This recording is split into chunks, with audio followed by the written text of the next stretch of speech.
So you're hearing about school choices, but you're not sure if that means anything to your kids. Just what is that? How does it work? And what is a Tennessee Education Freedom Scholarship?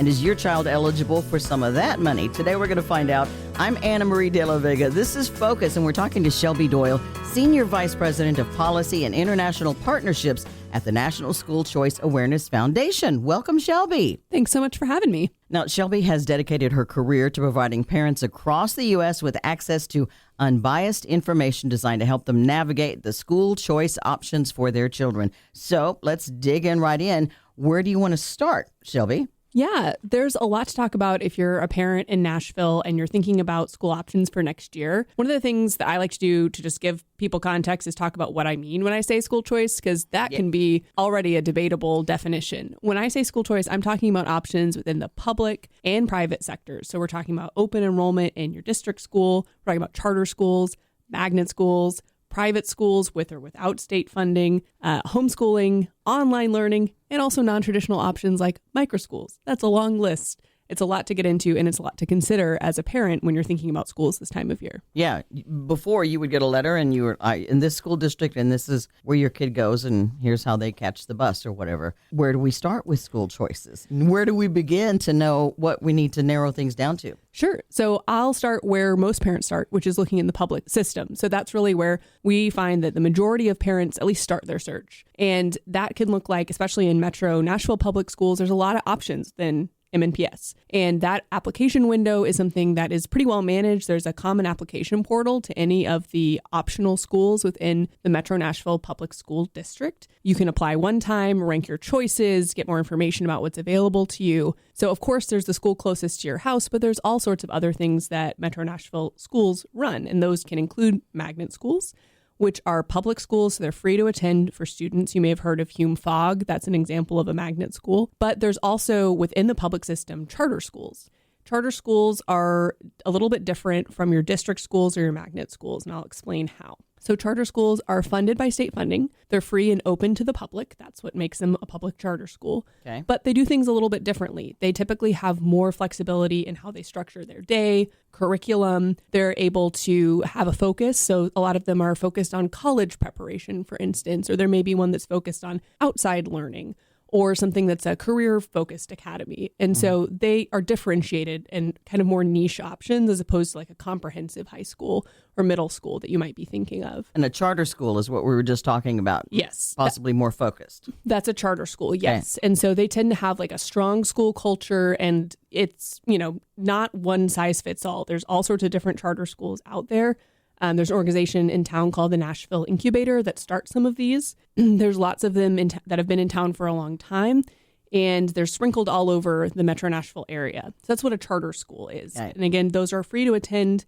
They don't have tuition, and they also can't make you take an academic test as an applying student. They have to accept all students, including students with special needs. Wow. They're guided by the same laws that are enforced on all public schools because of the nature of their structure. They're authorized by either your local school district or by the state board. And so they're governed and made by either one of those entities, public entities that are responsible for making sure they're delivering on what they promise to do. And then a magnet school. A magnet school is also a public school. What's different about them is they're directly operated by the public school district. So they're a little bit less flexible, a little bit less trying out something new or a unique approach. What they typically do is they focus on a particular discipline or a career path that a student might be interested in. So it can either be just incredibly strong academics, but it could also be something like health professions. Oh. It could be something like the performing arts. These exist all over the country.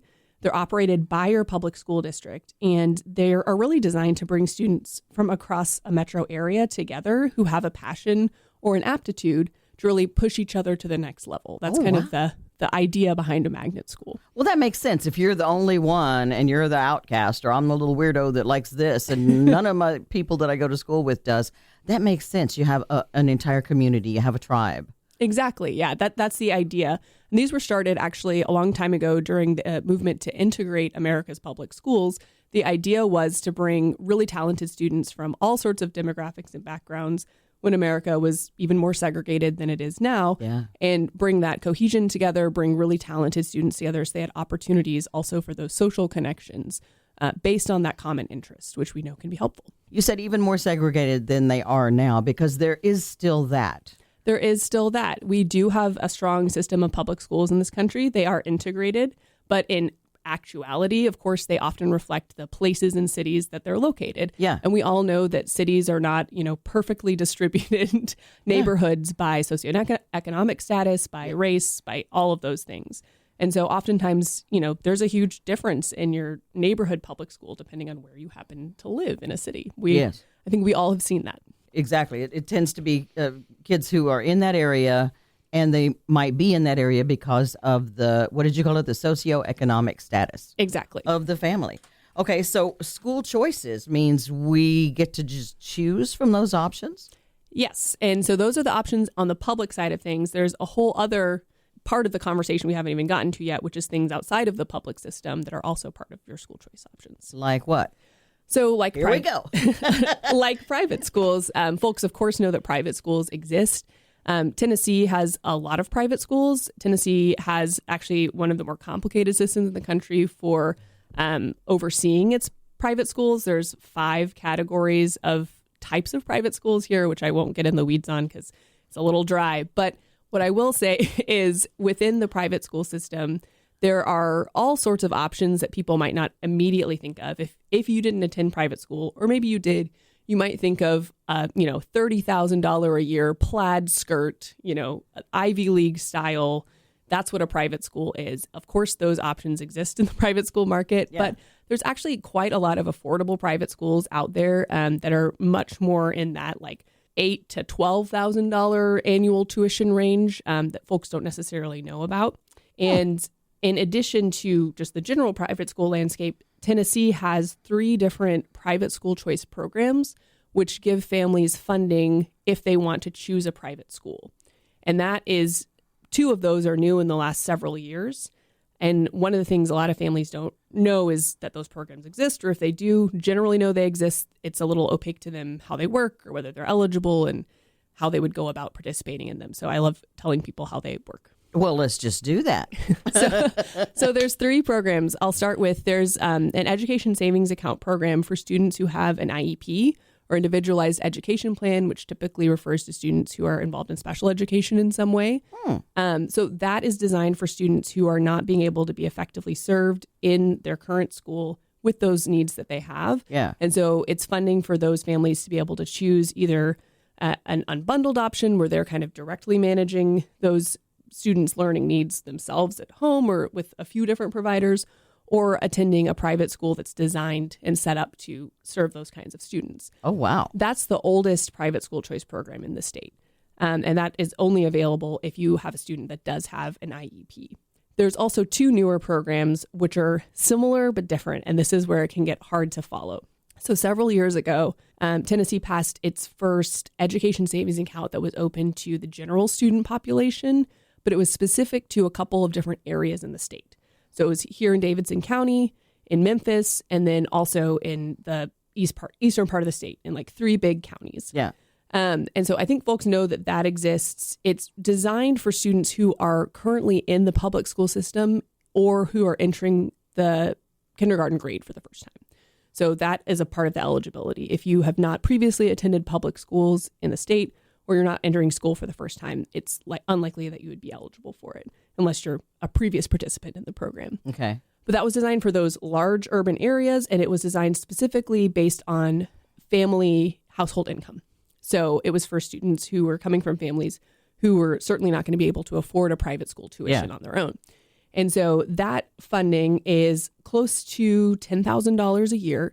And it's directly given to families who then are able to apply for a list of approved private schools. And then they can use those funds to attend a private school that they want to. So Oh, wow. that's been going on for a number of years. Do we know, before you go to the next one, do you know how many people participate in programs like that? Yeah, so it's grown over the last few years, and then it's now kind of not competing, but now it's being outpaced by this newer program that came online. So because it's geographically limited, there's sort of like a limit to how many families are going to be interested in that program and meet the criteria. Oh, okay. Okay. Yeah. And the program that is growing the fastest is a second program that is designed, was originally called Education Freedom Accounts. Now they're called Education Freedom Scholarships, but they are available to families of any background in the state, any household income in the state. I'll say a little bit more about that in a second because it's not quite that simple. But in general, it has universal eligibility, which just means that any family can apply. Mm-hmm. And that is for anyone anywhere in Tennessee. And you don't have to be coming out of a public school to apply for this program. Okay. So these are Education Freedom Scholarships. The applications for them are open through the end of January. Mm-hmm. This is designed for families who maybe already are in a private school or maybe are thinking about it for the first time. That doesn't matter. The point is that it is designed for families who just want to choose something else. Yeah. This has to be used on private school tuition. And again, there's a list of eligible schools that you can find if you're looking into this program and you're considering it. I think it's key for families to know that not every single private school in the state is eligible or approved to participate in the program. So if you have some place in mind before you go through all the rigmarole of applying, look at that approved school list and make sure it's there. Mm-hmm. Program that has a little bit more limited funding, it's more close to that $8,000 mark for a student's tuition for the year. And this is broken down. Last year, it was about 50% of the scholarships that were available went to low-income families, and then the other 50% was first come, first served. They just announced that for future years, all of the scholarships, you'll get priority if you are a lower income household. So it's open to everyone, but the selection criteria will be more or less enforced depending on how many more people apply than they actually have spots available. Right. So anybody can apply, but the prioritization will kick in if more people apply than can receive the funds. And it was like, what, 20,000 or something like that? Yeah. I think this past year it was maybe 30,000 applied for this program. And so the program has a way to expand as people demonstrate they're interested in it. And so there's rumblings that it will expand in the future beyond what's already written into the law. So we'll see what happens in the spring during the legislative session, how much or if the state legislature expands the program. Is it important that the program expands? I think it's clear that people are interested in the program. A lot of people applied for it very quickly last year, which I think shows you people want to use it.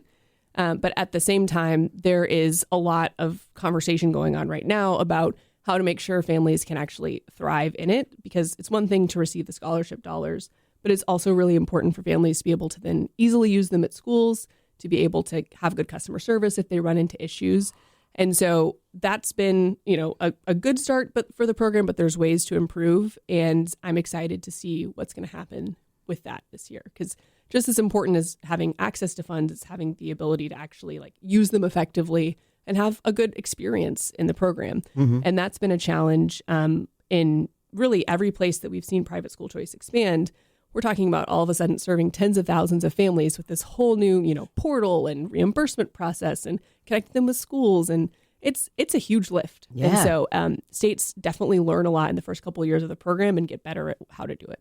Where are we in our program here in Tennessee? Relatively new for the Education Freedom Scholarships, although, like I said, there's been a couple programs before it. But it's very different running a program that is universal in nature because it is just come one, come all, which is a great thing.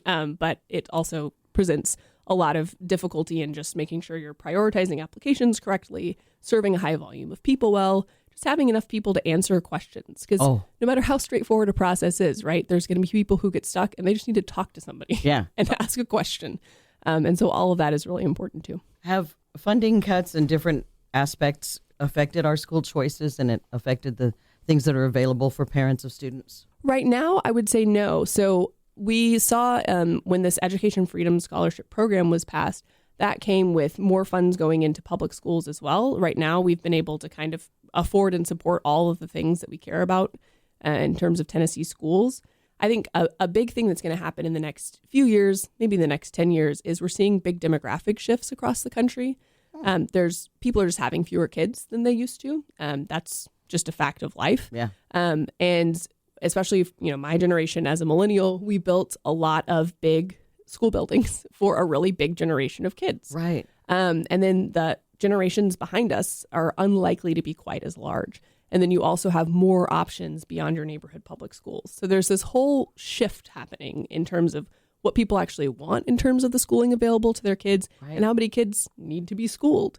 And so that is going to be just a fascinating thing as we kind of reshuffle how all of that works at the same time. Right. I have noticed, we're talking with Shelby Doyle. She's dedicated her career to providing everybody across the U.S., parents with access to unbiased information to help them navigate the school choices options for their children. I've seen schools start to consolidate. Fewer students going to this school here, so they're going to consolidate and they're all going to go to the same middle school or same high school in the same building. And that's probably going to be one of those things that we continue to see. We may continue to see that, and I think you'll see that happen more or less depending on how much, especially existing public schools, are able to make their case to families who live near them that they want to keep your student. Yeah. And we've seen this play out in states across the country that have had these really rich whole ecosystems of school choice for a long time, Florida and Arizona being two classic examples. Public schools in those states have gotten really good at talking about why you want to attend them. They're a community institution. They're where your grandparents went. You know, we have these amazing new programs. They really tell their story differently because they have to, because parents have a lot of places that they could choose for their children. Mm-hmm. I think that's a benefit. I think it's helpful for parents to be treated like they have to be persuaded no matter where they're going to send their kids. True. And we've actually seen that show up in the research that's been done on how these programs affect school systems. So there's been some studies done on what happens to public schools in areas where particularly private school choice expands.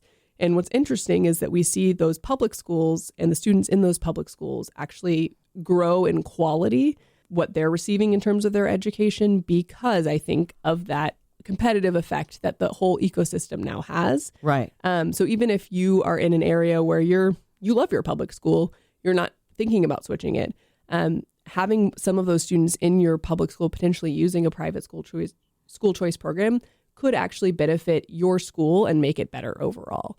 And that's not something that gets talked about a lot. I think there's a little bit of hesitation for folks who really love their public school that their student is in, that it's going to somehow hurt them if they don't take advantage of this program or if the demographics of who goes there changes. And the good news is we've seen in the research that that's just not the case. It would help possibly in terms of fewer students per teacher, possibly if some of the kids are out. Does the funding follow the students or does it go to the specific school? So the funding in general follows the students, but I'll say that with a couple of caveats. So the way that these programs work is typically the state funding that follows the student, and schools are funded through a lot of different mechanisms. There's federal funding, there's state funding, and there's local funding. And so not all of that necessarily follows the student. Okay. But the state funding typically does. And what I'll say too is, you hear about, okay, so if there's fewer students going to a public school, they will be receiving less state funding, right? Because they're educating fewer students. And so that becomes a real topic of conversation about whether that's going to affect public schools' ability to deliver on what they want to do as well. Yeah. Which I think is a fair question. Anytime something changes, you want to make sure everybody's going to be able to be successful. The good news is we have no reason to think that that's going to cause, public schools across the state to have huge issues or to shut down. We've seen this play out. Like I said, in Arizona and in Florida, they've had programs like this in place for decades. So we know what it looks like when this really happens and takes root. And what we've seen is really strengths coming in those public schools, and those systems are able to overcome and to be successful in these situations. I think the important thing to remember, too, is that, right, like any school building is a means to an end, no matter what type of school it is. It's a means to the end of educating that child and setting them up for a successful life. And so wherever parents are choosing to send their student, if we believe in education as a common good and a public good, then I think we want our public dollars to support that choice if it's going to be what's best for that kid. Yeah. If you're just joining us, this is Shelby Doyle from the National School Choice Awareness Foundation. What are questions that parents should be asking of the schools they're considering sending their children to, choosing for their children, or of the public school? There's lots of things you should ask the school, and I'll get into that in a second. But having, done this for a long time and talked to a lot of families who've been through this, I think one of the most challenging things that happens when you start really looking at schools, especially if you cast a wide net, is you end up with a lot of schools that sound really good. And then it becomes a challenge to narrow down actually what you're deal breakers are, what your decision-making factors are. And you're going to get all sorts of opinions. The second you tell anyone you're thinking, your neighbors, your cousins, your close friends, your parents, whoever's in your life has people and connections at all of these schools. They have opinions, they have experiences, which are all valuable data points. But that can all get really messy. And so I really encourage people, before you go down that path and get all this information that you're going to have to sift through, is to get really clear with yourself, with your family, and your kid if they're of an appropriate age. What are we trying to do here? What are we trying to accomplish when we're choosing this new school? Does it need to have this type of program? Does it need to be this distance from our house? Does it need to approach technology one way or the other? You know, cell phone bans are like all the rage these days. Not every school has a hot take, but if you as a family have a hot take, you should be very aware whether that's like a must-have for you or nice to have, right? Oh, a cell phone ban. Yeah. Oh, you know, gotcha. whatever the hot button issue is, you know, all of us have a few that we care about and probably a lot that we don't. Yeah.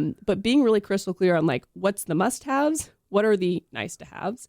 And that can be really helpful and clarifying to be able to come back to as a bit of a North Star, because there's a lot of great schools out there. Mm-hmm. And there's also a lot of recommendations you're going to get. And so being able to clarify once you get all that information, what's actually going to fit you and fit your kid is a surprisingly challenging thing to do if you don't go in with like a very crystal clear goal. That's like buying a house or something. It is, right? You can see all sorts of beautiful houses, but are they going to make your family happy? It's, oh, the kitchen's great for entertaining. Do you even like hosting? Right. It's just like, it depends on who you are. I don't like to cook even, but it's just beautiful. Exactly. What are some of the other things that we need to kind of keep our eyes open for when we're looking and comparing? Now we go, here's what I would like to have for my child. Here's what we want for our family. Now there are ways to compare. Yeah, there's a lot of places you can start online. So there's websites like Great Schools or like Niche that pull together a lot of different sort of quantitative pieces of information from, you know, state reported test scores for schools to even parent reviews. If you haven't checked out those websites, those can be helpful.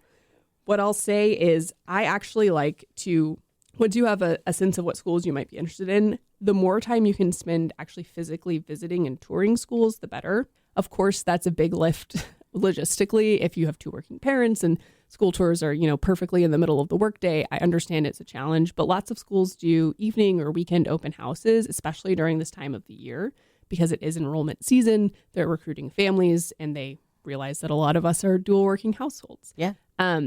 Being physically in the space, I cannot overstate the importance of it.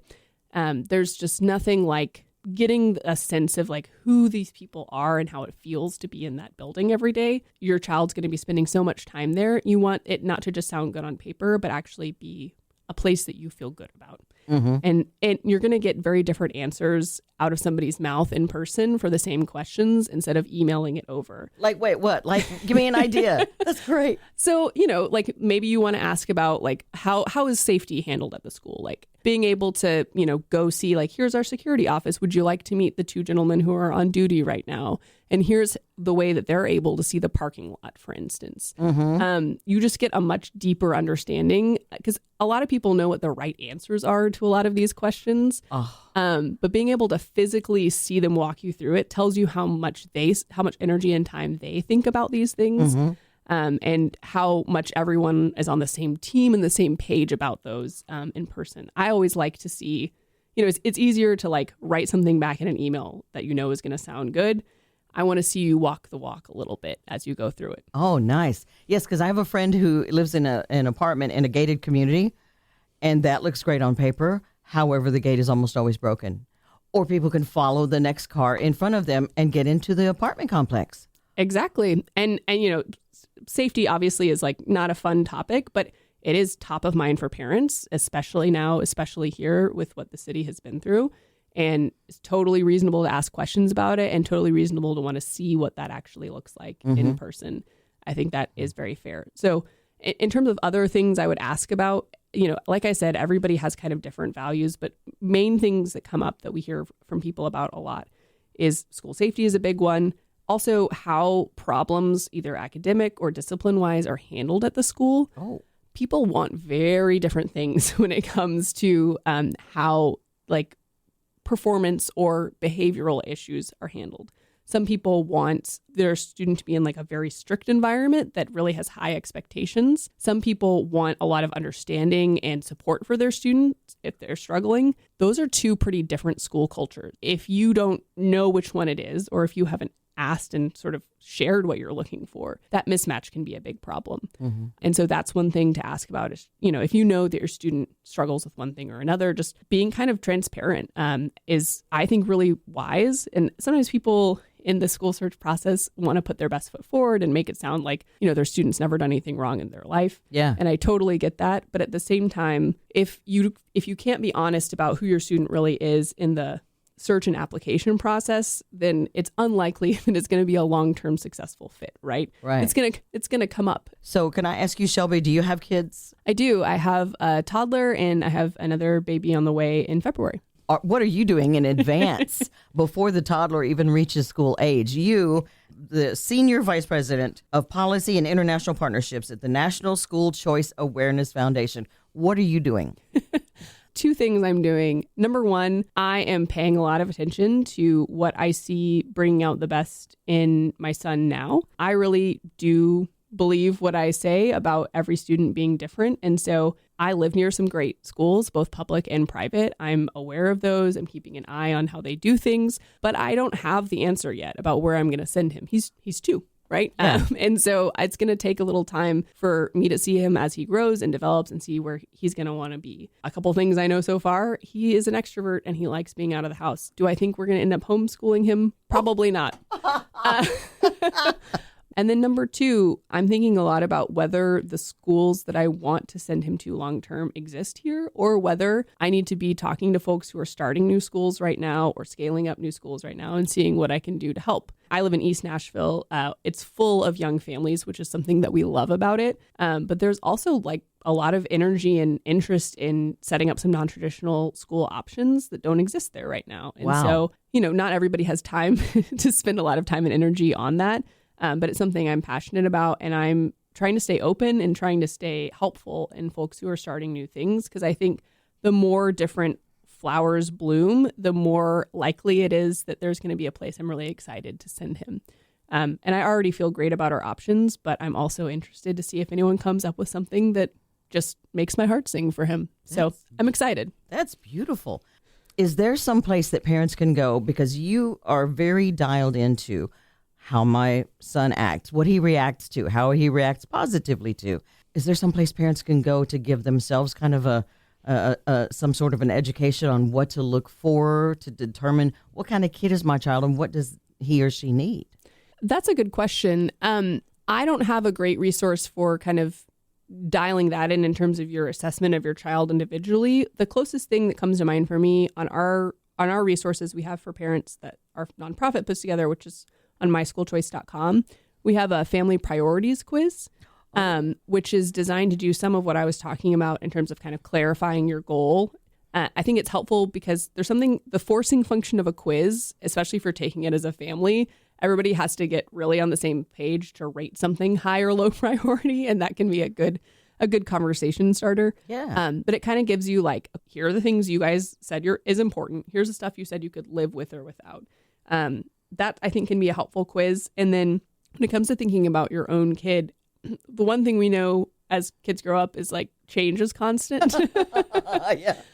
So outside of being able to, one, just pay attention, I think it's also worth talking about it. If not every year, every few years. You don't have to wait until transition from elementary to middle or middle to high. Those are natural times you're going to maybe take a step back and think about the next step outside of the box. Mm-hmm. But if it just feels like everything is a struggle and you don't really know what to do differently, I encourage people to be comfortable with the idea of thinking about changing schools. If you're a Tennessee parent, you're thinking about something different for next year. If you're even sort of considering private schools, you should be thinking about applying to the Education Freedom Scholarship right now, because this is the application window. It will close. And it's also the time when public school options are open and when you need to be applying. So now through the end of January is really the key time when you want to be thinking about schools and taking some action steps. You don't have to fully have enrolled in a school by the end of January, but you should have some irons in the fire. And now is the time to figure out exactly where you're interested in generally and what needs to get applied to by the end of January. And the website again? myschoolchoice.com. All right, thank you. Shelby Doyle, Senior Vice President of Policy and International Partnerships at the National School Choice Awareness Foundation. Thank you, Shelby. Thank you so much for having me. We'll put some more links on our Focus Facebook page. Make sure you join us again next week, please. I'm Anna Marie, and that's Focus.